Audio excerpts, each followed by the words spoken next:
Choisir une tablette tactile, c'est choisir un format, un système d'exploitation et une marque, le tout bien entendu en fonction d'un budget.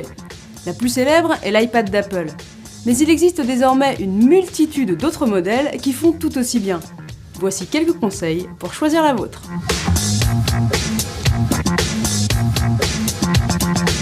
Il existe deux principaux formats de tablettes tactiles.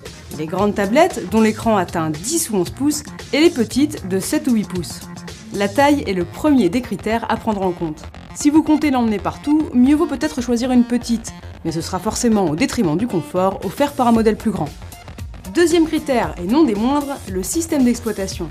C'est un attribut essentiel de la tablette car il détermine un écosystème de services et notamment la boutique d'applications en ligne. Ce qui change aussi entre un système d'exploitation et un autre, c'est l'interface graphique. Chez Apple, l'iPad fonctionne sous iOS. Aujourd'hui, ce système est considéré comme vieillissant, mais Apple travaille sur une nouvelle version, la 7e, qui devrait changer radicalement. Par défaut, plusieurs applications de base sont installées pour gérer ses emails, ses photos ou son agenda.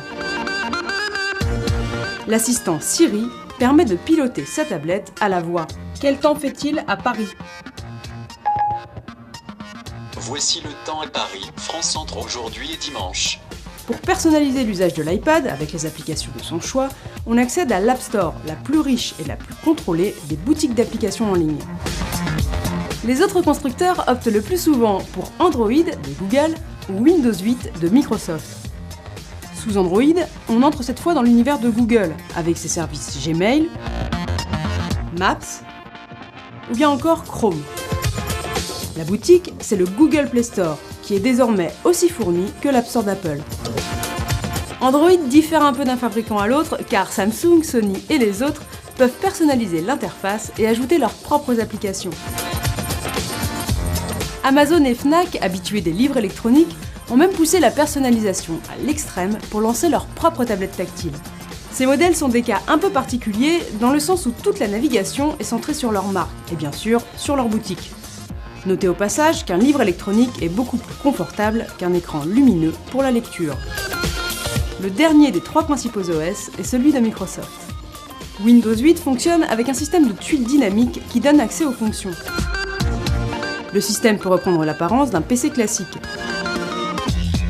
La boutique d'applications, c'est le Windows Store. Elle est moins riche que celle d'Apple ou de Google, mais aussi plus récente, il faut donc lui laisser un peu de temps. Grâce aux applications, il est possible de faire des ponts entre ces trois systèmes. On peut par exemple installer un lecteur de livres Kindle sur son iPad, Google Search sur la tablette Surface de Microsoft, ou bien Outlook.com sur Android. Question fabricants, ils sont aujourd'hui des dizaines.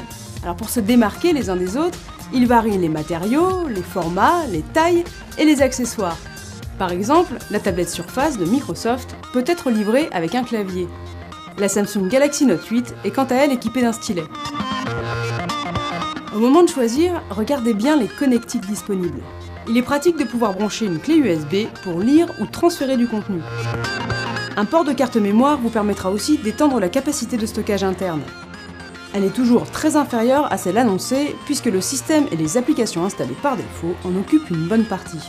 Certains modèles peuvent aussi accueillir une carte SIM pour se connecter à Internet via les réseaux mobiles des opérateurs quand il n'y a pas de Wi-Fi. Le choix se fera aussi en fonction de votre budget. Les prix varient énormément, de 150 à 750 €. Évitez les premiers prix, car les fabricants sacrifient des points importants comme l'écran tactile, le processeur, ou bien ils ne donnent pas accès à une boutique d'applications en ligne. Les modèles haut de gamme sont bien sûr les plus performants, mais on peut trouver pour 300 ou 400 € de très bons compromis qui donneront toute satisfaction.